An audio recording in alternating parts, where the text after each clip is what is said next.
before this video starts, I'd like to say, I got a new mic. If you guys like how it sounds, please comment down below and tell me what I can improve during these episodes. Thank you for watching, and let's start this episode. Hello YouTube, welcome to the fourth episode of Suggestion Showcase, where today we will be talking about the Sea Harrier FA.2. The suggestion was made by Vulcan XH558, which he is also my partner in the British suggestion Discord server. So let's start with the introduction. The Sea Harrier FA.2 was an upgrade of the famous FRS-1, incorporating various improvements over its predecessor, thus making it more efficient at its job, providing air defense over a Royal Navy fleet, as well as bringing some new capabilities not previously seen on the FRS-1. So let's start by talking about a brief history of the Sea Harrier FRS-1. The Sea Harrier FRS-1 entered service in 1978 till 1979 and received its baptism of fire shortly after during the Falklands War in 1982. During this conflict, the aircraft gained a reputation for being effective fighter aircraft and quickly caught the imagination of many people, and soon became a modern classic. A more in-depth view of the Sea Harrier FRS-1 is provided in the suggestion below, written by Flame2512. I will be putting the suggestion in the description, the suggestion by Vulcan and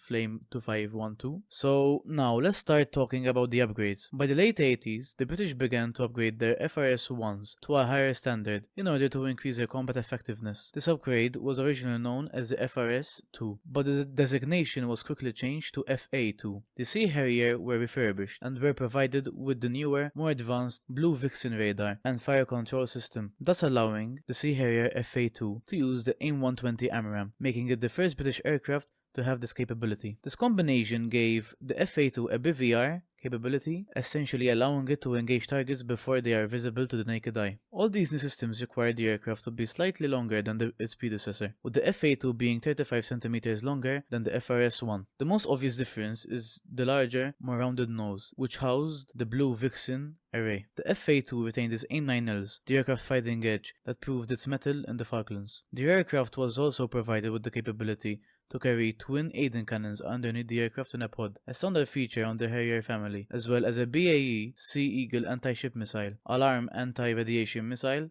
and the various unguided iron bombs, thus widening the use of the Sea Harrier considerably. The aircraft also received two ANALE 40 countermeasures dispenser, as well as a Marconi Sky Guardian RWR, and an improved navigation attack system. Small changes were made to the wings as well, and the engine was changed to the Pegasus 106, a rebuild and refinement of the previous Pegasus 104, fitted to the FRS-1. The first FA-2s were 32 conversions of the FRS-1s, with a further 18 new builds being delivered between 1995 and 1998, with the last delivery being on the 24th of December 1998 as the last fully British Harrier. The retirement in 2002, the Ministry of Defense announced that the Sea Harrier was to be retired and replaced by 2006 by the Harrier GR7s. The last Sea Harrier was decommissioned on 29th March 2006. At the time, it was thought that the F-35B would be in service by 2012. The MOD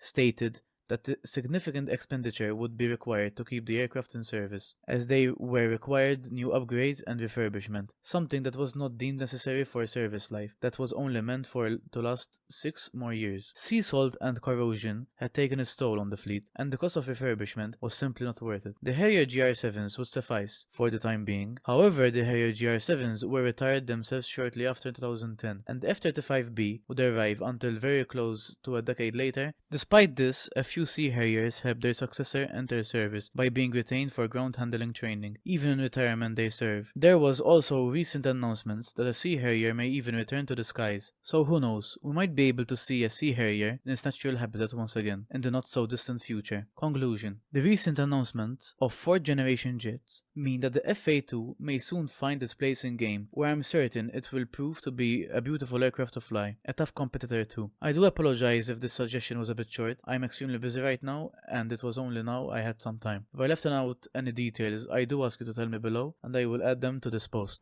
So, let's now talk about the armament of the Sea Harrier FA-2. So, it could carry two 30mm Aiden gun pods under the fuselage with 130 rounds each. It had 4 hardpoints under the wings and 1 pylon under the fuselage, and it had 2 attach points for gun pods with a total capability of 8,000 pounds or 2,633 kilos of payload. Rockets. It could carry 4 Matcha rocket pods with 18 SNEB 68mm rockets each. The missiles it could carry were the A9L Sidewinder, the AIM-120 AMRAAM, the Alarm anti-radiation missile, and the Sea Eagle anti-ship missile. Bombs, it had a variety of unguided bombs. The avionics it had was the Ferranti Blue Vixen all-weather airborne radar, the BAE Systems AD2770 tactical air navigation system. It also had a Tails Maj microwave airborne digital guidance equipment, an Allied Signal AN APX-100 Mark 12 IFF system, a Marconi Skygarden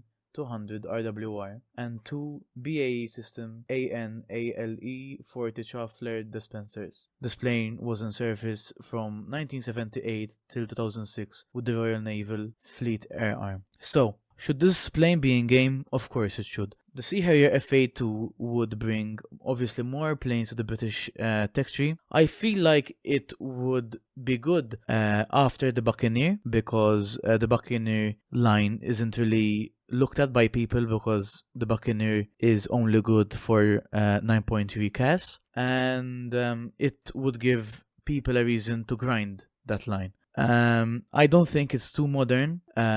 This plane was replaced by the Harrier GR7 as mentioned in the suggestion post, and the Harrier GR7 is going to be added this update. It's in the game files and is being worked on. The textures are almost done now, so I feel like the FA2 would not be too modern for the game, and they could always just not add the AIM-120 and the other missiles it had. They could just bring it with the unguided bombs and with the AIM-9s. So yeah, thank you guys for watching, and I will see you guys next time.